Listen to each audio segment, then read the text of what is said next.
Bonjour tout le monde, je m'appelle Haroun, je suis un pharmacien d'officine vivant à Londres et je suis aussi l'auteur de Pharmacy Movement, How to Prescribe Social and Digital Medicine. Ce qui veut dire c'est le mouvement de la pharmacie, comment prescrire des ordonnances sociales et digitales. Dans le livre, je discute par rapport à 4 critères.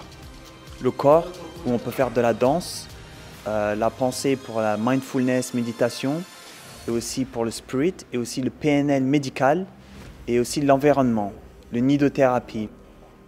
Je suis un danseur de crampe, qui est un style d'Amérique, qui est un mélange du ballet et du boxing.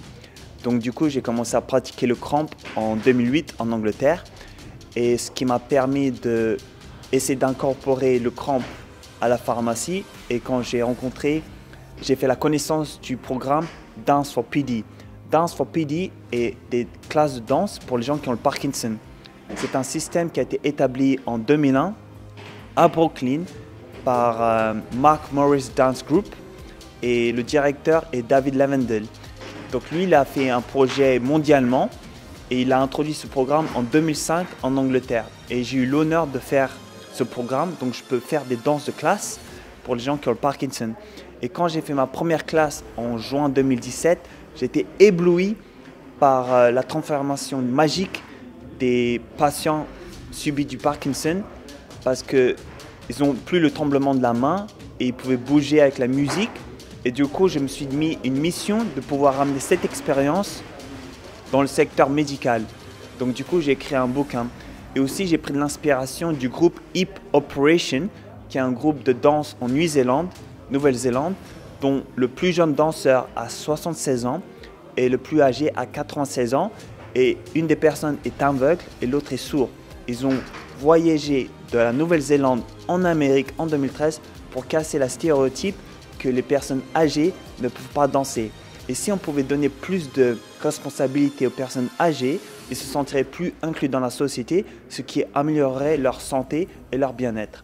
Donc du coup, je vous invite à regarder des vidéos Dance for PD et potentiellement vous faire le programme pour que vous puissiez donner des classes de danse pour Parkinson dans votre ville. Et aussi essayer d'améliorer la conversation avec les danseurs locaux dans votre ville pour faire des projets volontaires et bénévoles. Parce qu'il y a un programme en Angleterre qui s'appelle Dance for Health et c'est dans la phase 2. Ils ont reçu 2,3 millions du gouvernement pour introduire des classes de danse pour les personnes âgées, pour améliorer l'inclusion sociale. Parce que quand une personne est en solitude, c'est l'équivalent de fumer 15 cigarettes par jour et ça augmente le problème cardiovasculaire par 50%.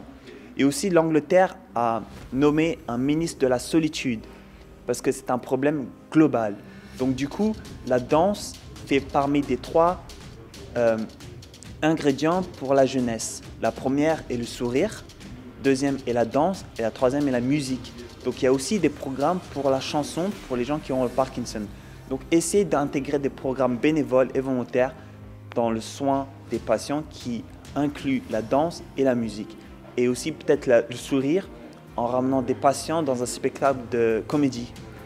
Donc s'il vous plaît, regardez plus pour le bien-être du patient et pas seulement passer juste une pilule. Parce qu'une pilule n'est pas la solution pour améliorer l'aspect physique et mental d'une personne. Je suis venu aujourd'hui parce que je voulais savoir plus par rapport aux informations numériques qui est pertinent au secteur de la pharmacie et j'ai appris beaucoup d'informations. Et aussi, ça m'a permis de donner une prestation par rapport à la danse et la pharmacie. Et j'espère que si vous êtes intéressé par rapport à ce sujet des prescriptions sociales, vous pouvez faire une recherche sur Google ou vous pouvez acheter mon livre. Mais je vous invite à rechercher plus par rapport aux prescriptions sociales qui est présent en Angleterre, dont il y a une organisation qui s'appelle Social Prescribing Network. Ils ont 1300 membres et ils sont présents dans 13 pays. Aussi, il y a le concept de ACO, qui veut dire Accountable Care Organization, qui prend l'inspiration de l'Amérique avec l'organisation qui s'appelle Kaiser Permanente. Et aussi, l'Angleterre commence à introduire ce système. Et je ne suis pas sûr si ça existe en France, mais le but ultime est d'avoir une coopération, une équipe de pharmaciens, docteurs, infirmières le secteur de bénéfices, de bénévoles autour d'un patient. Donc en anglais on dit patient empowerment et c'est ça le futur de la santé. Donc du coup, si vous voulez vraiment améliorer la santé et le bien-être du patient, il faut écouter. Il ne faut pas juste être autoritatif en donnant des médications.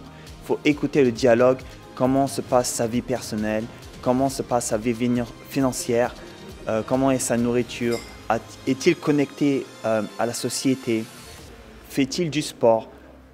Ce type de conversation est très très important pour pouvoir améliorer la santé du public et aussi réduire les pressions imposées par le système national en France et en Angleterre globalement. Donc si vous avez des questions, vous pouvez m'envoyer un email à mon email adresse qui est arun.nadarasa@yahoo.co.uk. Donc c'est arun.nadarasa@yahoo.co.uk. Et mon site web c'est pharmacie avec un Y à la fin, mouvement.com. Merci.